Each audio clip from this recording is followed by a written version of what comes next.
Assalamualaikum warahmatullahi wabarakatuh. Alhamdulillah, wassalatu wassalamu ala rasulillah man la nabiyya ba'dah. Asyhadu an la ilaha illallah wahdahu la syarikalah wa asyhadu anna muhammadan abduhu wa rasuluhu amma ba'd. Pemirsa dan hadirin dimanapun berada, semoga kita dirahmati Allah Subhanahu wa Ta'ala. Dalam momen kali ini saya ingin menyampaikan tentang 4 teori tentang nifas. Di samping tentunya teori yang banyak berkembang saat ini. Ini sangat penting untuk kita sosialisasikan sekaligus menjadi bahan diskusi dalam rangka menemukan satu teori yang relevan dan lebih maslahah untuk kondisi kita saat ini. Kalau kita berbicara tentang teori yang lazim dan umum digunakan baik oleh para ahli medis maupun masyarakat kita pada umumnya, yang mengatakan bahwa nifas adalah darah yang keluar setelah melahirkan. Tetapi di samping itu ada beberapa teori dalam kitab-kitab turath yang bisa kita temukan. Paling tidak ada 4 di antaranya teori ini.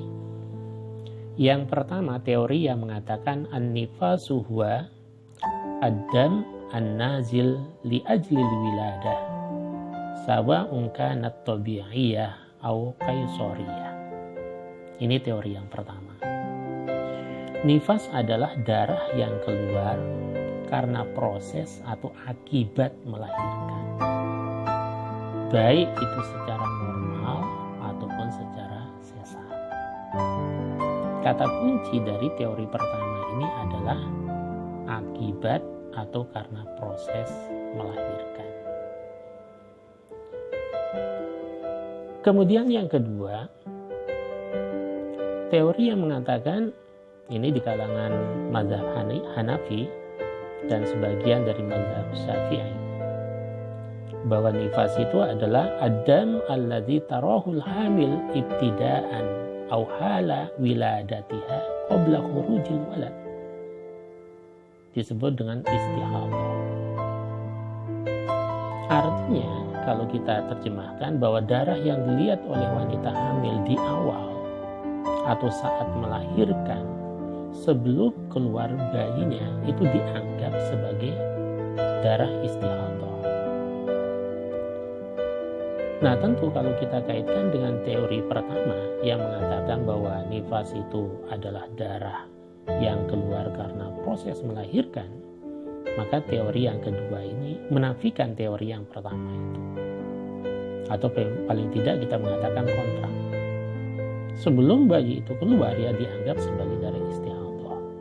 Artinya bahwa wanita yang mengalami itu tetap mendapatkan kewajiban untuk melaksanakan ibadah sholat, puasa, dan lain sebagainya. Sebagaimana orang mengalami istihadah. Nah, teori yang kedua ini kalau kita kaitkan dengan realitas yang ada dalam dunia kesehatan dan umumnya masyarakat kita, maka itu sama. Kalau kita terjemahkan secara praksis bahwa berarti menggunakan teori yang kedua ini baru dikatakan nifas, syaratnya itu bayi sudah keluar. Nah, ini yang umumnya digunakan oleh baik di kalangan medis dengan teori-teori medisnya tentu mengatakan bahwa itu adalah rontokan dari dinding rahim dan seterusnya itu. Kemudian teori yang ketiga mengatakan an-nifasu huwa damun turhihi rahm ma'a wiladah qablaha biyaumain aw thalatha ma'a amar. Nifas adalah darah yang keluar dari rahim bersamaan atau 2 atau 3 hari sebelum melahirkan, di mana darah tersebut tanda akan terjadi kelahiran. Nah, ini di kalangan mazhab Hambali Misalnya bisa kita buka dalam kitab Kasbul Qana, misalnya di situ ada. Nah, teori yang ketiga ini sama dengan teori yang pertama, bahwa tidak mempersyaratkan bayi keluar baru dikatakan nifas. Tetapi kalau darah itu keluar banyak atau sedikit, dari manapun, misalnya ada proses apa itu karena sobekan atau karena dari rahimnya, asal itu pertanda kelahiran, maka dikategorikan sebagai nifas. Ini teori yang ketiga. Kemudian teori yang keempat mengatakan bahwa an-nifasu huwa adam al-kharid li ajli wiladah. Darah yang keluar akibat melahirkan atau dalam rangka atau karena proses melahirkan, li ajli wiladah. Ba'daha alal ashar. Setelah keluar bayi itu menurut pendapat yang paling sahih. Wa ma'aha ala qaulil aktsar, bersamaan dengan keluarnya bayi itu menurut mayoritas pendapat, kata teori yang ketiga.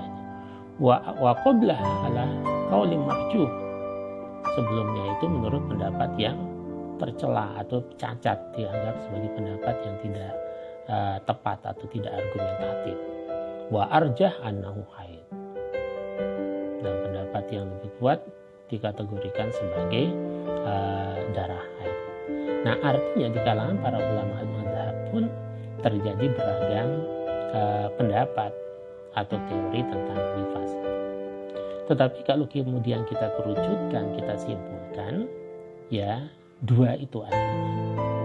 Nah, di antara dua ini mana kemudian yang perlu kita kembangkan dan dijadikan sebagai landasan pijakan untuk mengkategorisasikan seorang itu mengalami nifas atau tidak, ya, itu problem dan sekaligus menjadi salah satu tantangan untuk segera diberikan satu jawaban. Di antara kedua hal itu tentunya yang pertama adalah teori, ini kita simpulkan dari 4 teori dan beberapa teori yang ada menjadi 2, yaitu yang pertama adalah darah yang keluar setelah melahirkan, itu teori yang umum. Lalu yang kedua adalah darah yang keluar akibat atau karena proses melahirkan. Kalau saya secara pribadi tentu lebih cenderung kepada yang kedua itu, bahwa nifas itu adalah darah yang keluar karena proses atau akibat melahirkan.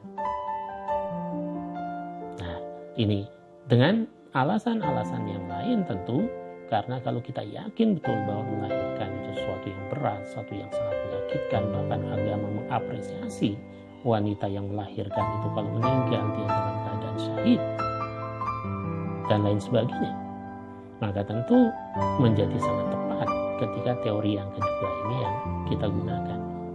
Asal itu adalah darah yang menurut ahlinya itu keluar karena proses kelahiran, baik sebelum keluar janin ataupun setelah, tetap dikategorikan sebagai nifas.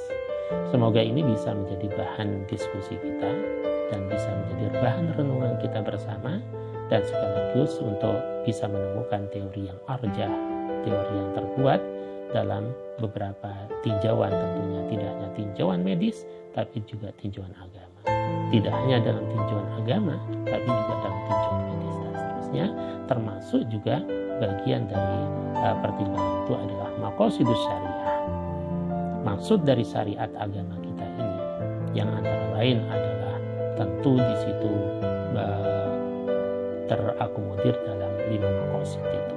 Di samping juga karena pertimbangan-pertimbangan kaidah-kaidah yang lain juga, al-masyaqqah tajlibut taysir, kemudian pertimbangan-pertimbangan lainnya, ini patut menjadi satu bahan diskusi kita bersama. Semoga ini bermanfaat. Kurang lebihnya mohon maaf. Assalamualaikum warahmatullahi wabarakatuh.